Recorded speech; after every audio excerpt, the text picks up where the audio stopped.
Joy Frucci is a mother of 4. She, like many parents, is gearing up for a back-to-school shopping spree. A couple pairs of shoes and all the supplies. It's going to be a couple $100 a kid probably. For 3 days only, starting August 7th, there will be a sales tax holiday throughout the state of Ohio. School supplies and instructional materials priced at $20 or less will be exempt from sales tax. So too will any clothing priced at $75 or less. All items that fit the criteria will be exempt, no matter the total cost of the purchase. Essentially getting a discount. Sue Reeves is the owner of the ABC Center, a school supplies store in Toledo that caters mostly to teachers and educators. Nearly everything she sells will be exempt from sales tax, and so she's hoping for a big boost in business. We have a lot of teachers that do come from Michigan. A lot of times teachers are in between, so if they have a choice, I would love to have them come down to Toledo and spend their money here in Ohio. Each year, Huntington Bank releases a list of common school supplies and their average prices.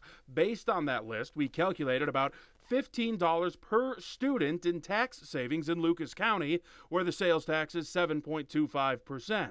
As far as clothing goes, say you buy a $75 pair of shoes, 5 new shirts, and 5 pairs of pants, the basics, we found another $15 in savings for a total of $30 per student.